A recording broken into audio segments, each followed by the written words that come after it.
Hello everybody, welcome back to Raw Gameplay with Coffee. Johnny here. How could we not continue a little bit of Dark Souls? I mean, we got pretty far in the DLC, I would say. Of course, we don't really understand what's left of it, but we're gonna give it another go today. I'm in the mood for it. Oh, hello. Get eliminated. I'm liking our scythe build so far. Very strong. And very powerful.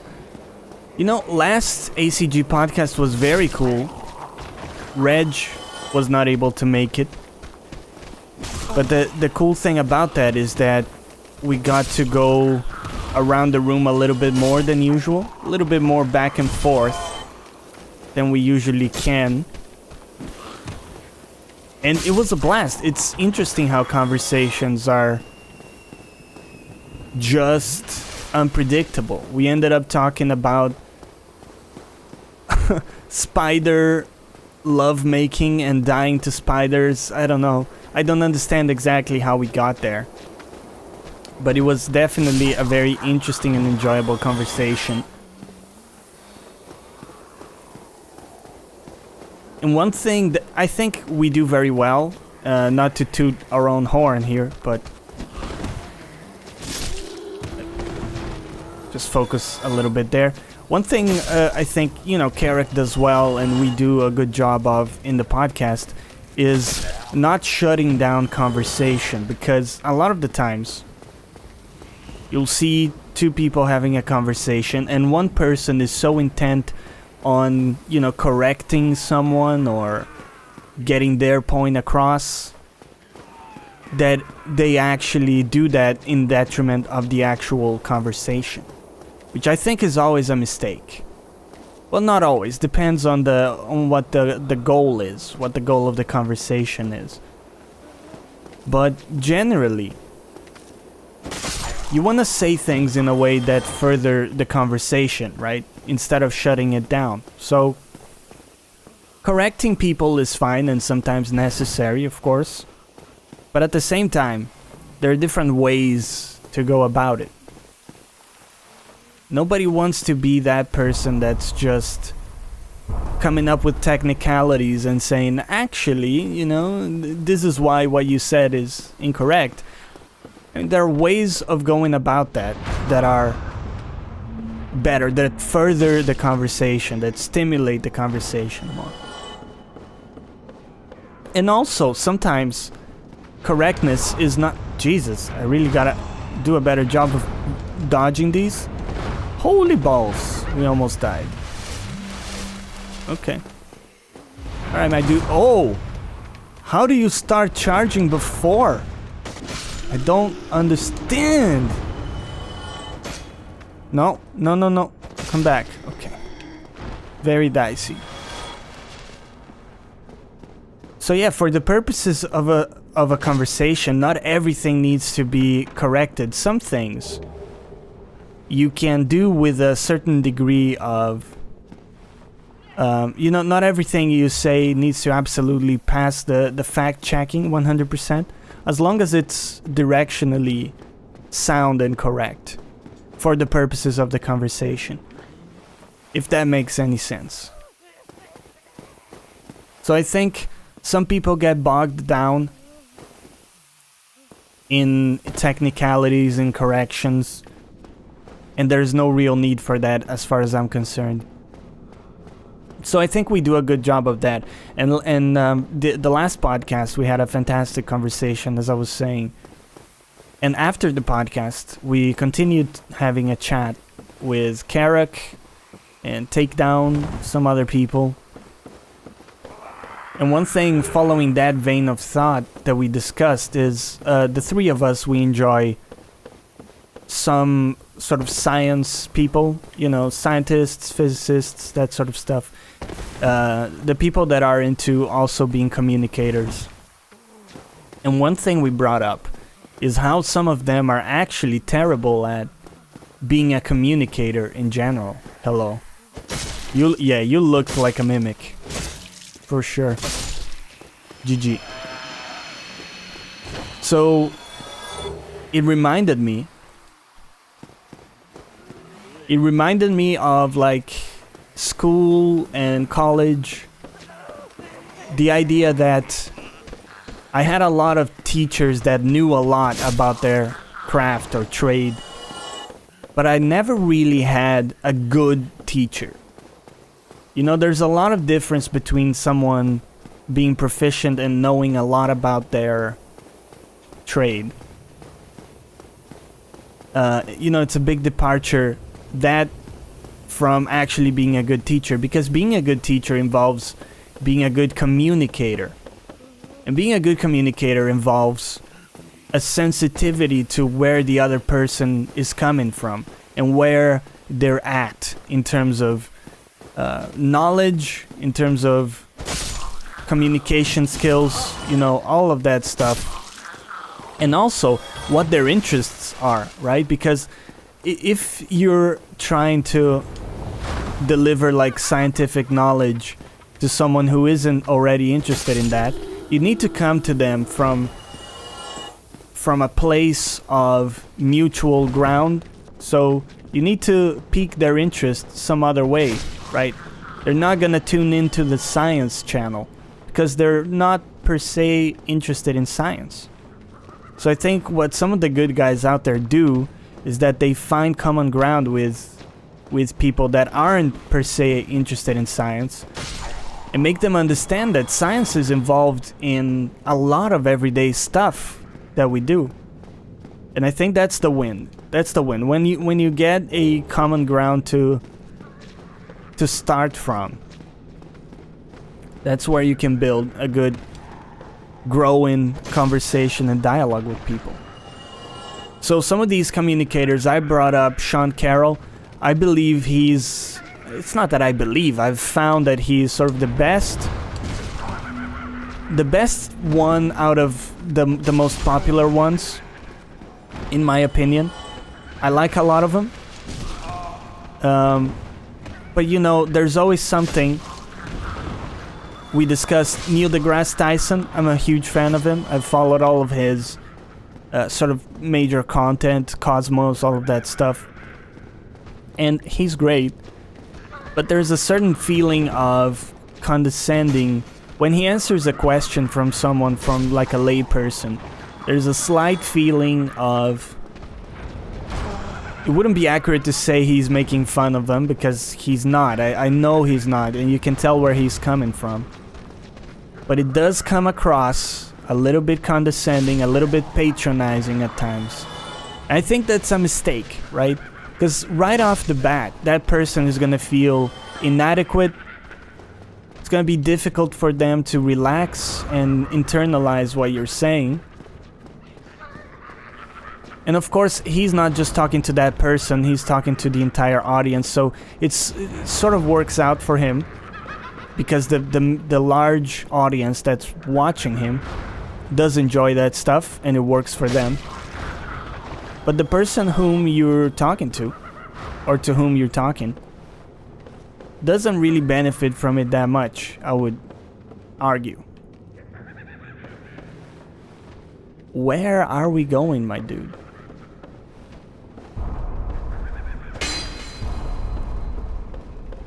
So I'm trying to get around that guy and kill him before he gets to me, but doesn't seem entirely possible. Oh, how about this? Ha! Yes. Correct. These dudes are a little crazy, man. Dude, what's with it with the mimics? They're out of control. Crest key. Fantastic. Another great example of this issue is Richard Dawkins. And he's brilliant, right? I've read 2 of his books. They're fantastic. I think River of Eden is the latest one I read, and I've also read The Selfish Gene. Great books. Really goes into the biology, you know, how things came to be as they are. All about sort of genetics and that sort of stuff. It's fascinating if you want to understand a little bit more of that. But when he has a dialogue with someone, he's so strident. And I think needlessly so. In a lot of ways, it goes against the purpose of the conversation. Because he just comes across so aggro that anyone watching would say, you know, he didn't do a fair job of... God damn it. I hate everything. He didn't do a fair job of dealing with that person. I think a lot of times people will just side with the other person because they think they're being bullied by him. And in some ways, he does that. Probably not intentionally, I would assume. And we just unlocked a very good shortcut here. Let's go up and show you where this leads back to. This sort of courtyard here close to the bonfire. In fact, we might as well rest at the bonfire. Get some Estus back. Potentially level up. Nope, still a little bit far away. So yeah, I think Dawkins as a communicator leaves a little bit to be desired. Of course, not to say that I would do, you know, better. I don't presume to say that. But I don't think he meets people halfway and helps them get to where he wants them to be at. I think it's great for people who are already sharing his views and his position. But then, you know, the purpose of that conversation, that's almost a redundant thing to do, right? Because his purpose is to bring people to his side of things, to see things the way he does. Okay, this is a horrible... Okay, GG. The Hadouken guys are actually a disaster for us. Let me have a sip of coffee here.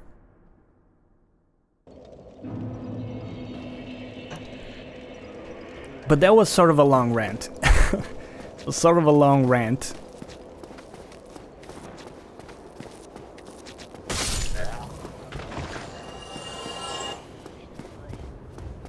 So far, I'm digging this level. I mean, we're finally into some like new architecture here. The prior area was pretty much just an extension of like Dark Souls 1. But I gotta be honest, I don't love these enemies. Like, the Hadouken enemies are a little bit ridiculous. We don't really have good ranged options. So I think we gotta rush this.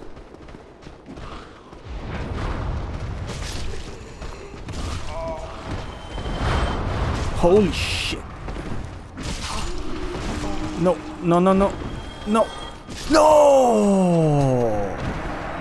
Okay, you gotta run past the guys. It's the only way. I'm still convinced rushing is the only way to do this.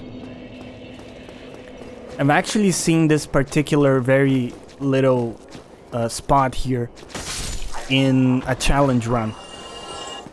I think it was Squilla. You can look him up on Twitch. He's a great guy. He does no-hit runs.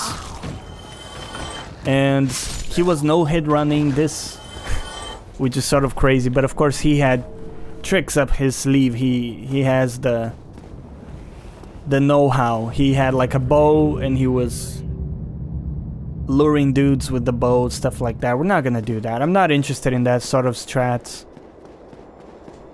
I don't really like using the bow and like luring people like that. We're just gonna man up. We're gonna run past them. Utilize the columns. I recognize this as a big mistake. Of course, getting locked in there, I was expecting we would be able to walk beyond the column.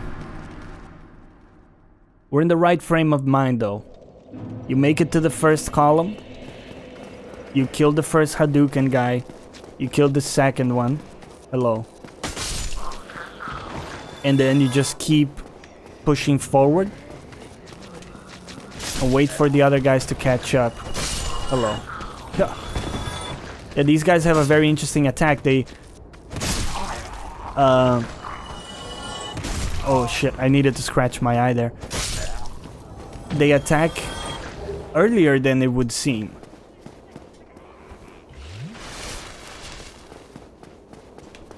Because of their motion. It's like they hit you on the way up of their motion with their arms. It's a little weird. But we got the strat. We got the strat. Forget about the souls. We lost a little bit of souls. It's not a big problem. I've lost way more in my souls time. So you go here, right? You lure them in. Make them use their Hadoukens. You kill a bunch of them like this. Not like this though. Okay, go all the way back until it's safe. All the way back until the Hadouken guys can't reach you. You are dead. Thank you. Now let's go kill your family, shall we? These guys are already here. So, you gotta go. Fantastic. Use the column. And... wow. What? Excuse me, dude. You did 100% HP damage. I even made sure to heal up to full. And you one-shot me. How? Can you explain this to me? Oh. That's a huge problem in games, man. And I understand it's probably because of the proximity. I was very close. I suppose that's what did it. But I have a huge problem in games when attacks do different damage at different times. It's impossible for you to be tactical about things if you don't know how much damage something is gonna do. If the same attack is doing different amounts of damage, how can you possibly plan for that? Makes no sense. Okay, so you lure them, right? Get lured. Right. That's one guy. Get destroyed. Continue to get destroyed. We're gonna go to the first column here. Okay, go back.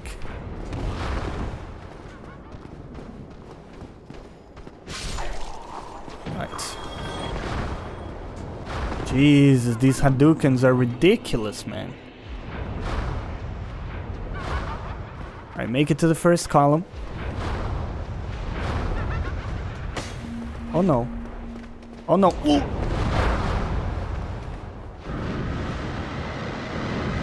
What the fuck? What the fuck? They have a different attack.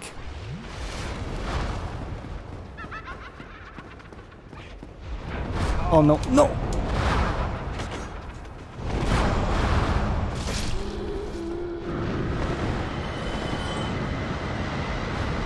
Holy shit! Okay. Get dodged. Continue to get dodged. And die. Jesus fuck. What a horrible area, man. Fuck me. And now we gotta fight a dude.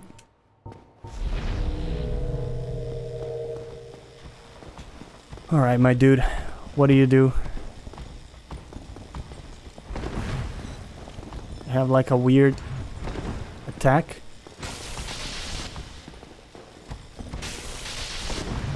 Alright. Ooh. No, no, no. Holy shit. GG.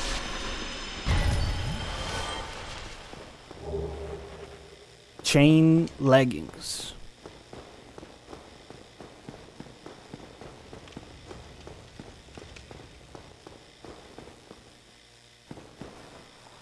Be wary of strange creature.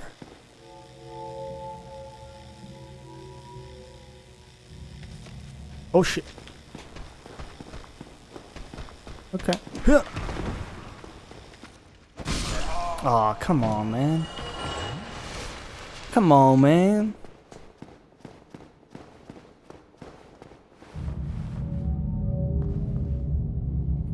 All right. I see a bonfire. Let's go.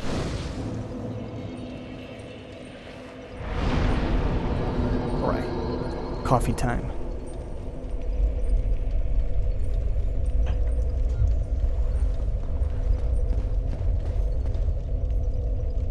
Holy shit, the whole color of the place has changed. Be wary of dark wraith. Okay. Well. Chasm of the Abyss. Hello. Yay! Twinkling Titanite.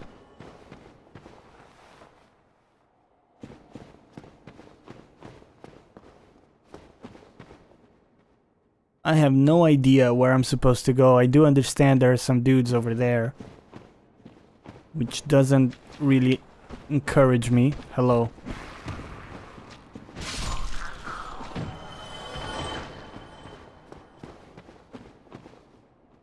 What? We got like ghosts.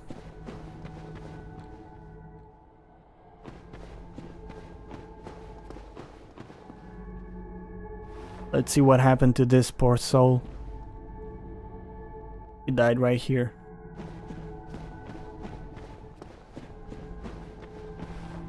I feel like the ghosts are now chasing me. I'm gonna run. Oh my god, there's one. Of course, there's one of them, right? Of course.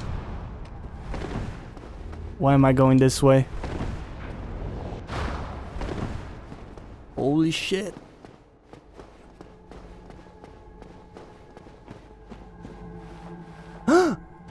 It's a fog wall.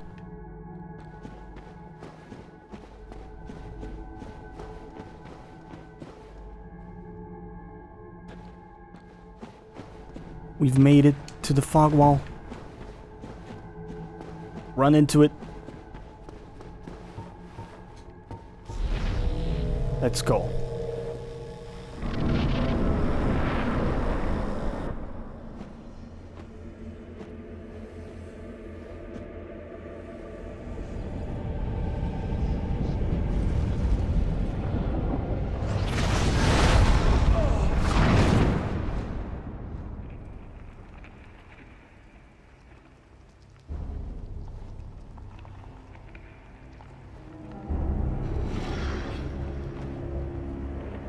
Holy shit.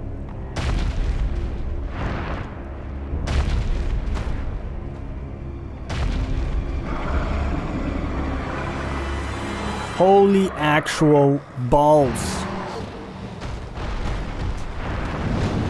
Hello. I have missed my attack. Menace.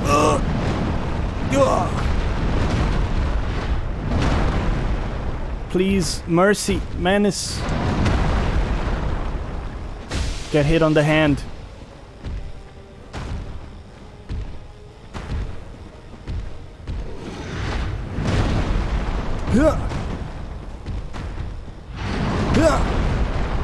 Oh, what? Didn't hit him? I call bullshit. Oh yeah. Right in the hand. Is where Stannis likes it. Stannis the Menace.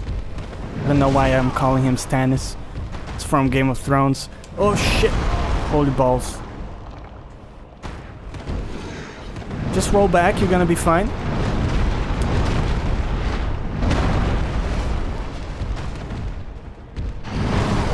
You were not fine, but we're still alive.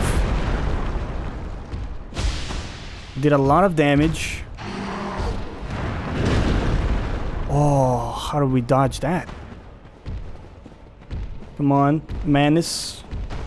Come into the light. I didn't think he could hit us from there. Just goes to show how I don't know the fight.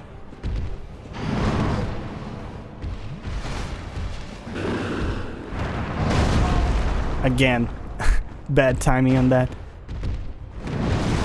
Oh shit, your range is insane, dude. Oh no. I'm up against the wall again. Alright, we need to learn the timing on that attack so we can dodge back.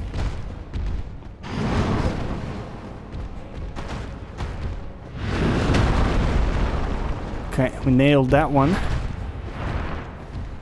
Oh no. No! That's a wrap. That's how they get you, man. Oh shit! It didn't get us.